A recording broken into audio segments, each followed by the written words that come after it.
I stopped a school shooting. NSFW.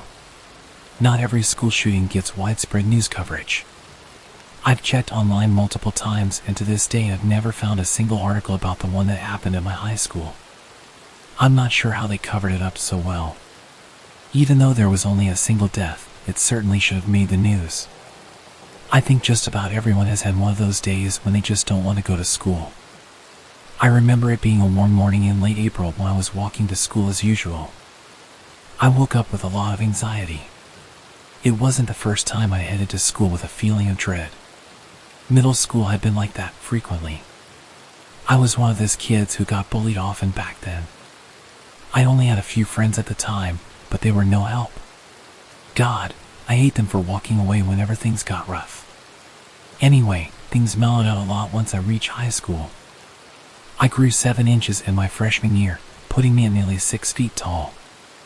I'm kind of a big guy, but I've always been timid. Anyway, as I was down my usual path, I saw this strange guy standing by a playground in a small park. There was no one else, just him. He was a strange-looking guy. He was taller than I am, wore a suit, with a bow tie, a red cape, and a top hat. Basically, he looked like some goofy magician you'd hire at a kid's birthday party. You hate them, don't you? I stopped as soon as he'd spoken. I knew it was a bad idea to stop and talk to this creepy guy standing by a deserted children's playground, but something pulled me to him. What? I asked simply before flinching. Suddenly, he was a lot closer to me. I backed up, a little intimidated by his smile. I started to feel like I had a good reason to be anxious that morning. You still think about what they did to you. Look, I don't have any money on me or anything. Go bother someone else. I tried to walk away, but he started following me. I can make you famous. All you have to do is have them pay their penance. I stopped. Why the hell did I not run as fast as I could from this guy? Seriously, get away from me. My voice shook as I snapped at the grinning knockoff magician. Your anger is tangible. I know about. I don't want to say this part. I could write out the long paragraph of details, but my hands tremble when I try. Basically, he knew about the worst aspects of the bullying I received in middle school. I never learned this guy's name. I had no recollection of ever seeing him before, and I never have since this encounter. When he was done, I remember feeling my legs shaking badly. Luckily, I used the restroom before heading to school, so I managed not to piss myself. I was scared as hell. As if things couldn't get any worse, he pulled out a gun. I remember briefly losing my balance when I saw it. It was a handgun. I didn't find out until later what model it was. Guns were never my thing. I wanted nothing to do with them. At that moment, I was sure this guy was going to kill me, but instead, consider this my gift to you. He grinned as he held it in both hands, presenting it to me like keys to a brand new car.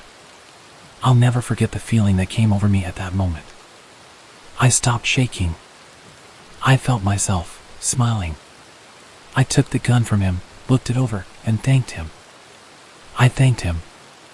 I slipped it into my backpack and headed on to school. Although I didn't look back, I knew that crazy bastard was standing there, grinning at me until I was out of his sight. The whole first half of the day felt surreal. I didn't use my high school locker, so I usually dragged my backpack from class to class. None of my teachers minded. I spent the whole time wondering whether or not anyone would find out about the gun in my backpack. What the hell was I doing? Sure, I had some anger issues at the time, but I never thought seriously about killing anyone. I guess the closest I ever came to that was the fight I had back in 8th grade with Andy. I don't want to use last names, so we'll just stick with Andy. He'd been the worst of the perpetrators during my middle school years. He'd always been bigger than me, but lanky. When I finally stood up to him, I was surprised at how easily he went down. That whole time I could have kicked his ass, and yet I let him get away with picking on me the entire year. I managed to only get a single week of suspension. Apparently, there was a security camera in the area where I handed his ass to him. Everyone knew he'd been asking for it. And everyone now knew what a fragile little bitch he really was. Everyone hated Andy in high school. He'd become a lot more withdrawn in freshman year. Luckily, I had no classes with him, but I saw him around a lot. He'd gotten skinnier every year. I didn't know much about his home life, and I never really took the time to find out. What I do know is that after the fight, Andy became the new target. I was glad to finally have them off of my back, and I never really got around to experiencing any sympathy for him. That doesn't mean I didn't hate them as well. I had physics just after lunch that day. I specifically remember heading to the restroom and taking the gun out of my backpack. Being alone, I flashed it around in the mirror. I pointed at it and whispered bang. It felt nice. Just then a sinister feeling came over me. I slipped the gun into my left pocket, covering it with my shirt. I thought I could hear that magician-looking guy speaking to me. This is your chance. There were a few students in my physics class who had been part of the bullying I'd received. They'd never apologized. We'd never even really spoken since middle school. To tell you the truth, after the fight, most of my classmates didn't really interact with me. That's okay.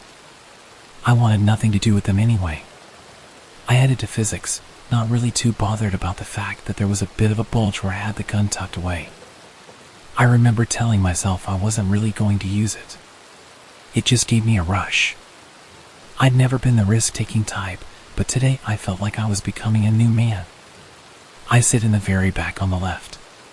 A few of my classmates, including one of my former bullies, were already sitting down with binders out. I looked around at all of them. None of them knew what I was hiding. They would never know unless I wanted them to know. Class began a couple of minutes later. It was a typical boring lesson, though I don't remember exactly what my teacher was saying that day. What I do remember, however, is the moment the classroom door in the front opened.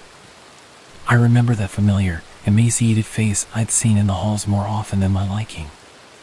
I saw the rifle in his hands, and I saw him pointed at our teacher. Bang. No. I was certain I had just ruined my life. My classmates screamed as Andy fell dead on the floor before firing a single shot. I remember desperately working to put the handgun back in my pocket. In a panic, I tried to convince myself that I could hide it before anyone saw what I had done. No one said a thing to me.